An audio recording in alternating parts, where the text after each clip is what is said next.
Hello students, this video is for class 9 biology. In this video I am going to start a new chapter with you, that is circulation of the chapter 3. So let's not waste the time and let's just start with the circulation portion. So today we will start with the topic of circulation. So what is circulation? Now, according to the definition, it is the process by which essential materials. Now, what are the essential materials?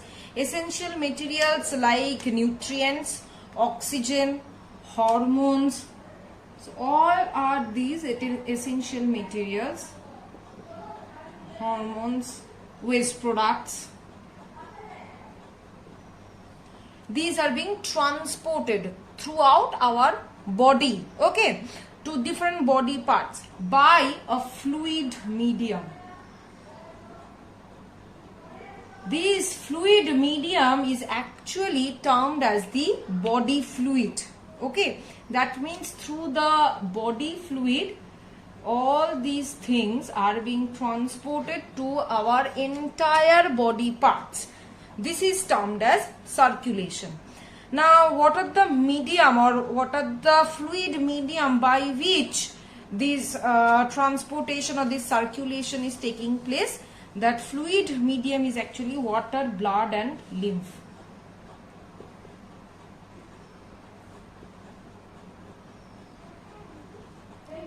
Okay, so these are the three types of fluid medium which is helping in the transportation of the different types of substances in our body.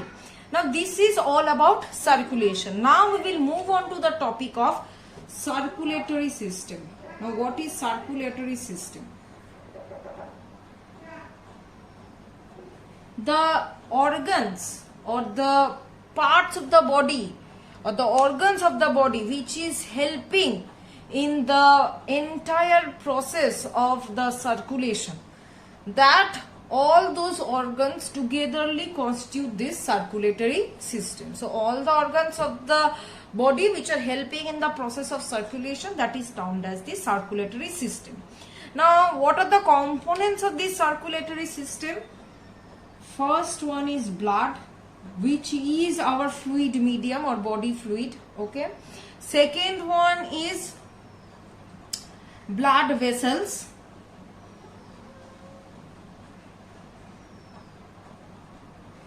Third one is a heart. So these three are the parts or the components of the circulatory system. Now we will first come for the blood, the first component. What is it? It is the connective tissue, that is, it is our fluid connective tissue, and it consists of the liquid part and the solid part. Now the liquid part of the blood is called plasma, and the solid part of the blood is called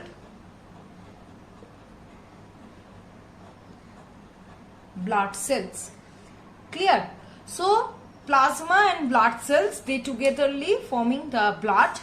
Now there is a pigment present in the blood. That pigment is termed as the hemoglobin, and for this pigment the color of the blood is red. Apart from this, there are three types of blood cells. What are they? Red blood cells, white blood cells and platelets. So they are having individual functions. Each of these cells are having individual functions. Now blood is done. Now we move to the blood vessels. What is blood vessels? These are tube-like structures through which the blood is flowing. So these are tube-like structures through which the blood is flowing. Now, how many types of blood vessels are there? There are generally three types of blood vessels. What are they? We will see. Artery, vein and capillary. So these three are the three types of blood vessels. Artery is the blood vessels which contain the oxygenated blood from the heart to the different body parts. Vein is the blood vessel which is containing deoxygenated blood from the body parts to the heart. Okay.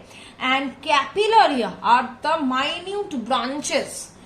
Okay. These are the fine branches Those are connecting, or those are the intermediate between vein and artery.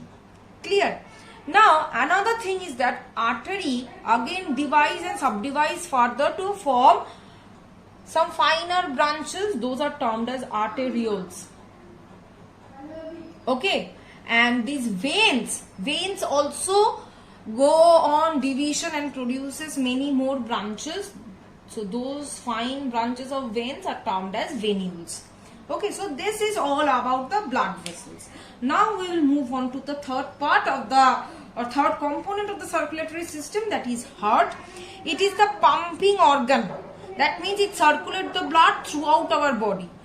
That means when it is pumping, it is pushing out the blood to go to every body part, and apart from that, all the deoxygenated blood comes to the heart for the purification. Okay, now this contraction, each contraction of the heart is called heartbeat or pulse beat, which is 72 beats per minute. Understood? So this is the heartbeat, or the rate of heartbeat. Now here we are finishing with the topic of the circulatory system. Next we will move on to the topic of the types of circulation. So next we will move on to the types of circulation. How many types of circulation we can find in the animals?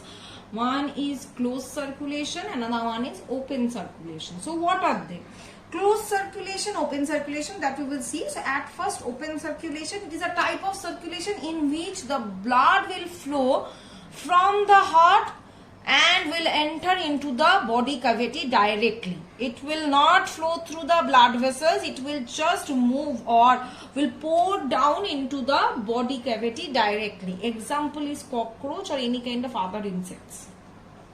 Okay, but in case of closed circulation, what happens over here? That means in this type of circulation, blood is flowing through the blood vessels and will never come in contact with the body cavity. Clear? That means it will flow, always flow through the body cavity. Example, human. Clear?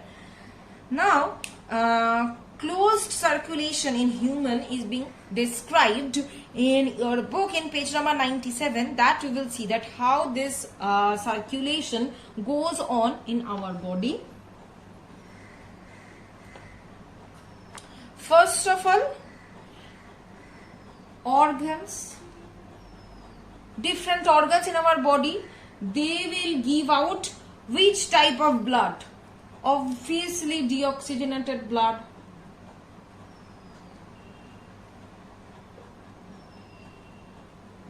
Now these deoxygenated blood will be received by whom?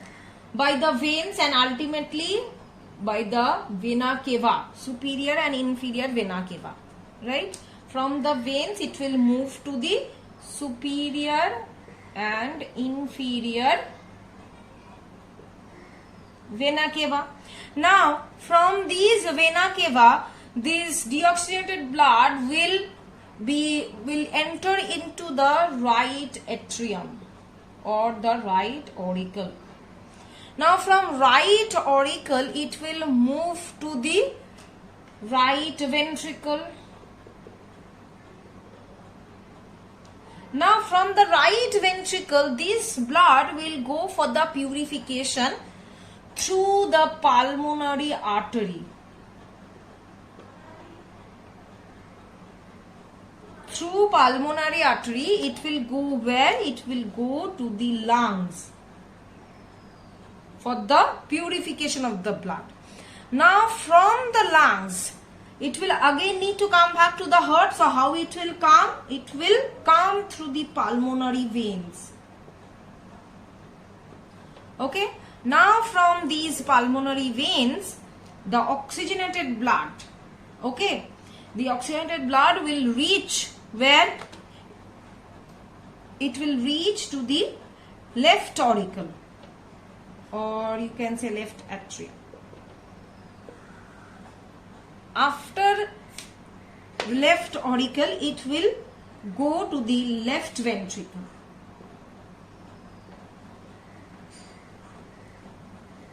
Okay.